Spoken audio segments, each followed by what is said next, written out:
favorite desserts of all time, pumpkin cheesecake. Try the recipe with me and let's make something awesome. First step is to preheat your oven to 325 degrees.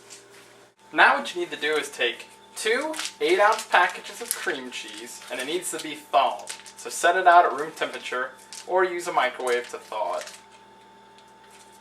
And we're going to beat these with half a cup of sugar, half a teaspoon of vanilla extract, and then 2 eggs, and the eggs are going to go in one at a time. So there's the first 8 ounces. To have a better tasting cheesecake, definitely go with the fattier cream cheese, you know. Top brand, good fat, you know. Now if you're like on a diet or something, you want to go with light, that's fine. But if you want the best flavor, just use good old regular cream cheese. So there we go. 2 8-ounce packages for a total of 16 ounces. And then we need to add to that half a cup of sugar. We're going to beat those together, which means mix them at a really high speed until they kind of reach a fluffy consistency.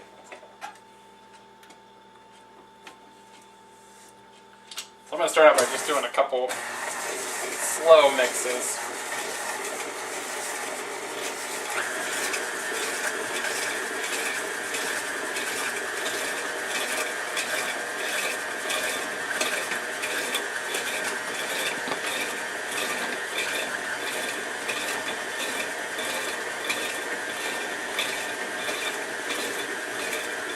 Speed it up when it starts to come together more.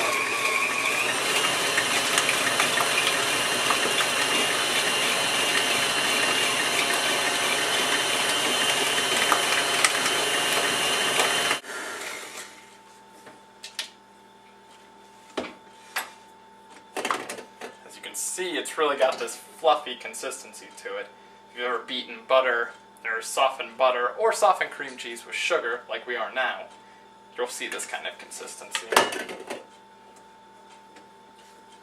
Now on a slow speed, we're going to beat in half a teaspoon of vanilla extract.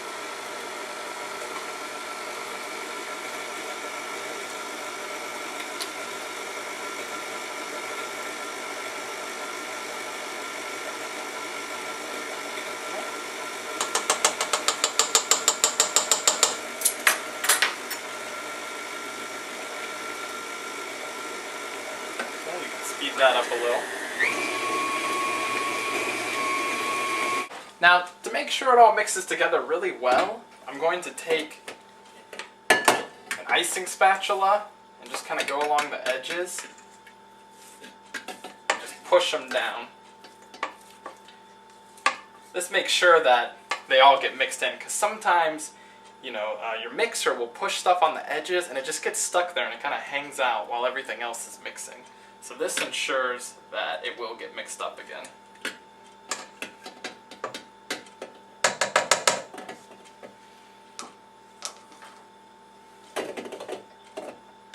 Okay. So we got that in there. Now we're going to add an egg one at a time. I'm going to break them in a separate container. Save myself the hassle of getting a shell in it possibly. So here's my first egg.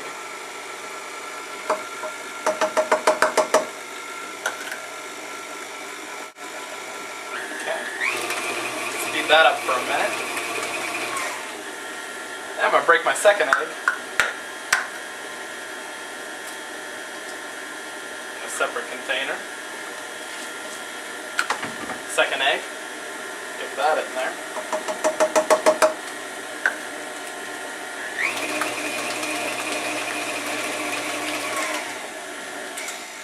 Just like before,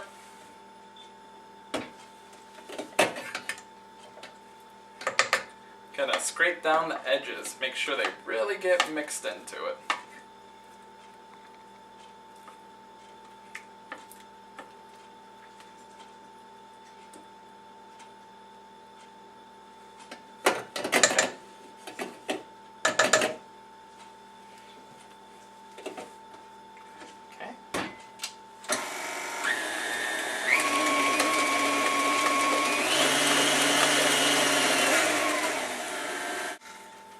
Okay, it's looking good.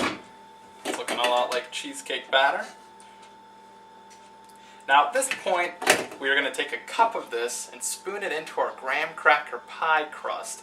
That gives it a bottom layer of just regular cheesecake. And then we're going to mix spices and it'll become a pumpkin cheesecake that we're going to layer on top. Okay, so we're going to take a cup of this.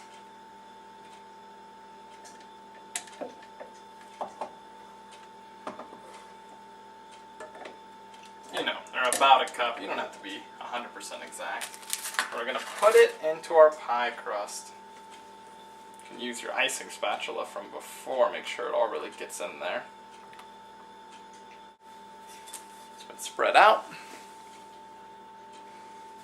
Now we can start adding our pumpkin puree and spices to the rest of this and then put that on top. At this point we are going to be stirring everything slowly. First thing you're going to want to add is half a cup of pumpkin puree. Now you might be thinking, half a cup? That doesn't seem like much. It's not going to taste very strong like pumpkin. Well, two things you have to consider there. Pumpkin puree, it's concentrated pumpkin, so it's very strong flavor. And second of all, it is a pumpkin cheesecake, so you want a good balance. So half a cup of pumpkin puree.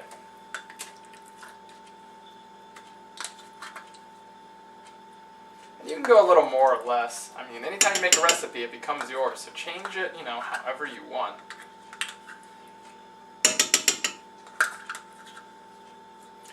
Half a cup is not going to use up a whole can. So with whatever you have left over, you can make another recipe. Something else with pumpkin in it. Okay, that's about my half a cup. So I'm going to start blending that in slowly.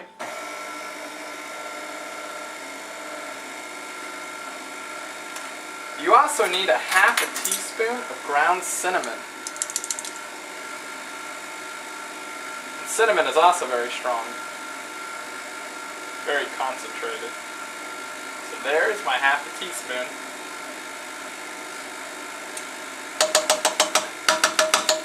And now you just need a pinch of nutmeg. You know, a pinch, so not very much. And a pinch of cloves. So also not a lot of cloves.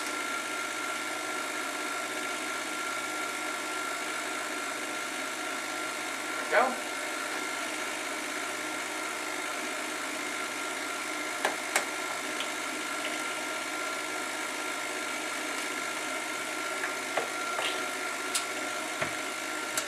I'm going to stop this just like before. Really make sure the sides get mixed in there.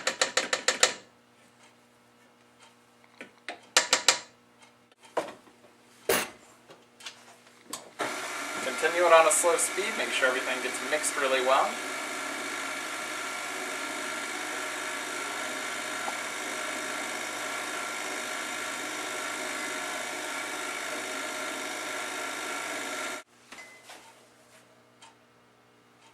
Now we can lightly pour the rest over our regular cheesecake in the bottom. You know, don't force it in there. You don't want them to mix. Keeping them layered is what makes it nice.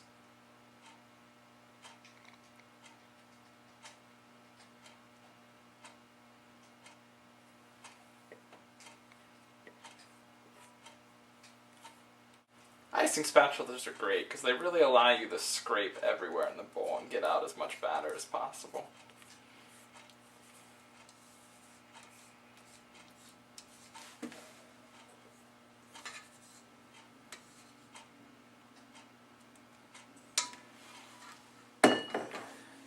Doesn't that look great? It smells awesome. And when it bakes, we're going to have a lovely cheesecake.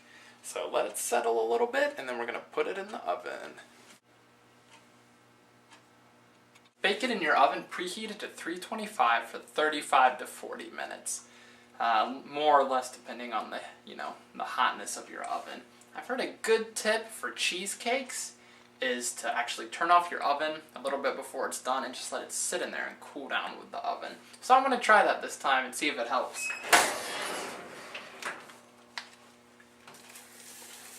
What you're looking for with cheesecake is you're looking for it to be firm. If you've seen cheesecake, it's not liquidy anymore. So 35 to 40 minutes.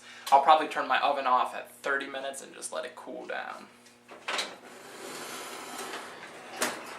Well, I'm actually on the last piece of the cheesecake. It turned out really well. It had to bake twice as long, so make sure it's ready.